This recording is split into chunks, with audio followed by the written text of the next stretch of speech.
Jo soc la Gemma Permanyer, soc periodista i des de fa 10 anys treballo a Vallès Oriental Televisió.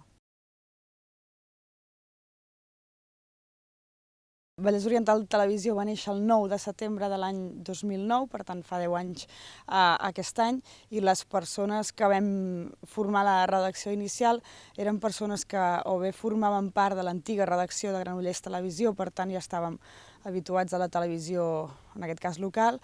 Llavors també es van agafar persones d'altres municipis, que llavors en aquell moment s'obria i es passava a tractar 11 municipis del Vallès Oriental, més enllà de la pròpia capital. Els redactors de VOTV som ENGs, que és aquesta categoria que és el periodista que no només és periodista, per tant no només escriu, sinó que fa de tot.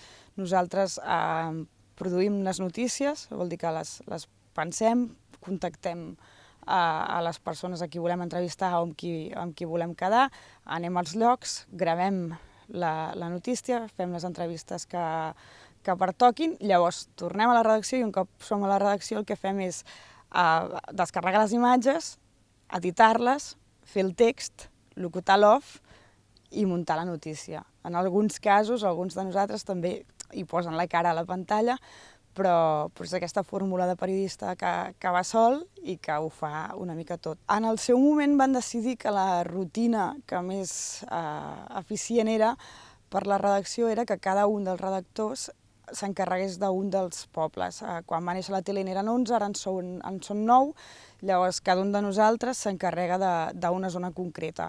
Jo des del primer dia m'he encarregat de Caldes, que es nota molt que Caldes ha tingut tradicionalment molta premsa local perquè, per exemple, l'Ajuntament té molta rutina de convocar-nos a rodes de premsa, molta necessitat de transmetre tot allò que fan, que a vegades hi ha molts ajuntaments que fan accions similars i no les saben comunicar, no les saben transmetre, no convoquen rodes de premsa, en canvi aquí constantment ens estan convocant i quan hi vas no estàs sol, sinó que quan hi vas et trobes amb altres mitjans i la relació és bona amb tots els mitjans que hi ha.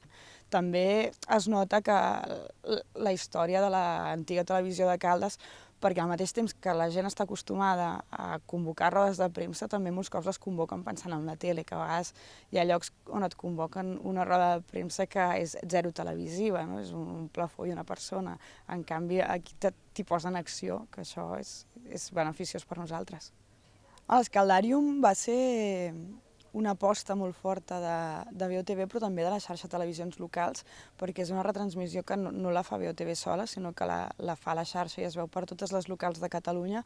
Això va venir també a proposta de la Comissió de l'Escaldàrium, a proposta dels Diables i tal, que fa uns anys van demanar si es podia donar difusió a aquesta festa més enllà de cobrir-la com una notícia. La tele s'ho va creure i va apostar fort i des de llavors fem el directe i jo crec que a nivell totalment personal per mi és un dels millors directes de l'any, potser el millor.